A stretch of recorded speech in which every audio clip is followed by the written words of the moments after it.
Warning: do not attempt the activities shown in this video alone at home, without a trainer or safety. Good morning বন্ধুরা, আমার নাম পরাণ দাস। আমার চ্যানেলের নাম হচ্ছে হ্যাশট্যাগ পরাণ সুইমার। স্পেলিংটা হচ্ছে হ্যাশট্যাগ PARANSWIMMER। এই এখানে আপনি মানে যদি ইন করেন তাহলে আপনি সমস্ত রকমের ভিডিওগুলো দেখতে পাবেন, যেখানে আপনি আপনার সুইমিংটাকে ইমপ্রুভ করতে পারবেন। আজকে আমরা যে বিষয়টা নিয়ে দেখাবো বা আলোচনা করব সেটা হলো ফ্রিস্টাইল কিক যখন করবেন, প্যাডলিং যখন করবেন, তখন আপনি কিভাবে পা চালাবেন এবং ফ্রিস্টাইলের পা চালাতে চালাতে আপনি কিভাবে শ্বাসটা নেবেন। ম্যাক্সিমাম বন্ধুরা কমেন্ট করে বলছেন বা আমাদেরকে এমনি বলছেন যে ফ্রিস্টাইল কিক করার সময় তারা শ্বাস নিতে পারছে না, প্রবলেম হচ্ছে।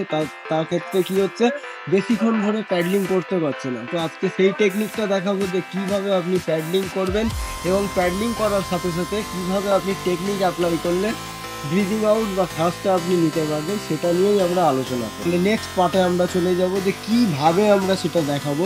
ফার্স্ট আমি দেখাচ্ছি প্যাডলিং।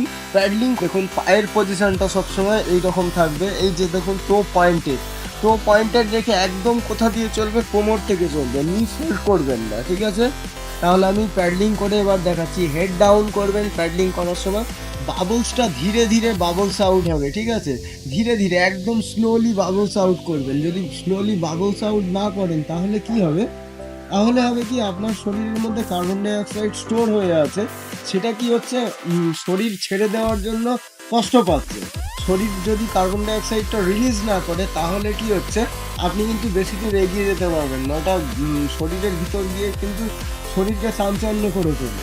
তার জন্য কী হবে, আমরা ধীরে ধীরে নাক দিয়ে শ্বাসটাকে ছাড়বো, প্যাডলিং করবো। তারপর আমি দেখাবো যে কী টেকনিক অ্যাপ্লাই করে আপনি শ্বাস নিতে পারবেন। আমি এখন প্যাডলিং স্টার্ট করছি। পায়ের দিকেও ভালো করে ফোকাস করবেন, মাথার দিকে ফোকাস করবেন, হাতের দিকে ফোকাস করবেন। আমার হাতের পজিশনটা কীরকম আছে, ঠিক আছে? চলুন স্টার্ট করছি তাহলে প্যাডলিং।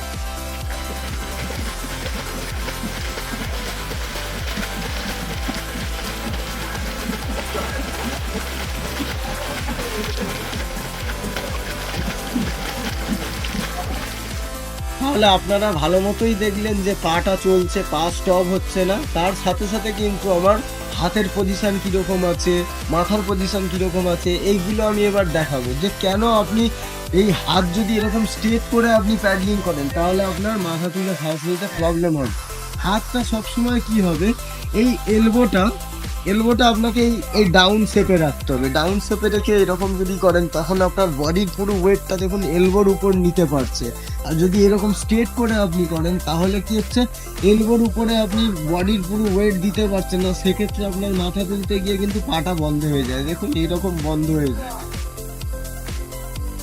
এরকম হয়ে যায়, বোঝা গেল? যদি আপনি এই এলবোটার উপরে প্রেসার ক্রিয়েট করে করেন, এই যে এলবো ডাউন করে দিয়ে যদি আপনি পাটা চালান, তাহলে দেখুন অতি সহজে কিন্তু আপনি মাথাটাকে বাইরে বের করে শ্বাস নিতে পারবেন। এই যে এলবো ডাউন আছে, দেখুন এলবোর শেপটা এইরকম আছে, এই ধরে আছি, এলবোর শেপ এইরকম আছে। এলবোটাকে যদি আপনি এই স্ট্রেট রাখেন তাহলে কিন্তু আপনার শ্বাস নিতে প্রবলেম হবে। এলবোটাকে কি রাখবেন, এই ধরে আছেন, এই পজিশন রাখবেন, রেখে এই প্যাডলিং করবেন হালকা। এই যে এবার দেখুন আমি কত সহজে আমি শ্বাসটা নিতে পারবো। দেখুন বুঝতে পারছেন?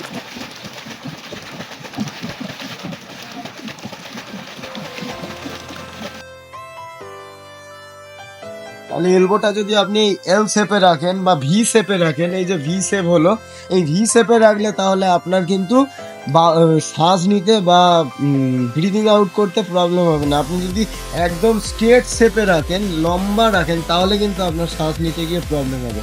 সবসময় যখনই প্যাডলিং করবেন এই ভি শেপে রাখুন যখন শ্বাস নেবেন। এমনি নর্মাল টাইমে আপনি স্ট্রেট রাখতে পারেন, যখন দেখছেন যে আপনি শ্বাস নেবেন তখন এই যে এলবোটাকে ভি শেপ করে দিন, তাহলেই আপনার এই বডির প্রেসারটা এসে এলবো নিতে পারবে। তাহলে আপনি সহজে কিন্তু প্যাডলিংটা করতে পারবেন। আর সাথে সাথে আপনার পায়ের মুভমেন্টটাও বন্ধ হবে না, কন্টিনিউ চলতে থাকবে, তবেই আপনার প্যাডলিং বেটার হবে। আর প্যাডলিংটা হলো সুইমিংয়ের মোস্ট ইম্পর্টেন্ট পার্ট।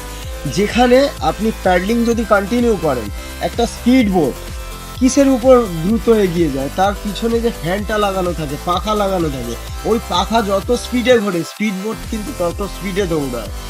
তো সেক্ষেত্রে আমরা প্যাডলিং করবো, প্যাডলিংটা যত আমার পারফেক্ট এবং জোরে হবে তখনই কিন্তু আমার বডিটা এগিয়ে যাবে। হাতটা তো জাস্ট পুলের জন্য হয়, হাতটা সামনে পরে আর পুল হয়, কিন্তু পায়ের রোলটা কিন্তু বিশাল বড় ভূমিকা করে, বোঝা গেল? তো সেক্ষেত্রে পাটাকে আমাদেরকে সঠিকভাবে চালিয়ে কিন্তু এইভাবে শ্বাসটাকে নেওয়ার জন্য জাস্ট আপনি এই এলবোটাকে ডাউন করবেন, আর আপ করে তুললেই তাতে হয়ে যাবে। স্ট্রেট রাখলে কিন্তু আপনার শ্বাস নিতে প্রবলেম। বন্ধুরা, যেভাবে আমি দেখিয়েছি টেকনিকগুলো, সেই টেকনিকগুলোকে ফলো করুন, এবং যখন আপনি টেকনিকটা অ্যাপ্লাই করতে যাবেন অবশ্যই যেন আপনার সাথে আপনার ট্রেনার বা যিনি ভালো সুইমিং জানেন তিনি যেন থাকেন। যারা নর্মালি সুইমিং শিখছেন, একা একা গিয়ে চেষ্টা করবেন না, কারণ একা একা চেষ্টা করতে গেলে কোনো রকম প্রবলেম হলে কিন্তু সেখানে আপনার ক্ষতি হতে পারে।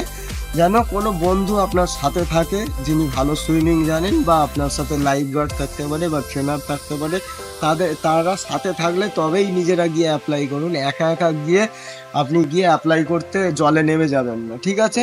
অবশ্যই সাথে থাকুন, এবং চ্যানেলে যা যা আমি দেখিয়ে দিয়েছি সেগুলোকে ভালো করে ফলো করুন, এবং অন্য মানুষকে শেয়ার করুন যাতে অন্য মানুষরাও সেই জিনিসটা শিখতে পারে ভালো মতো। এবং তার সাথে সাথে কি লাইক করুন, সাবস্ক্রাইব করুন, এবং সঙ্গে থাকুন। নেক্সট ভিডিও আরও নিয়ে আসবো আপনাদের, যাতে হেল্প হয় সেটাই আমি আশা করি। Thank you.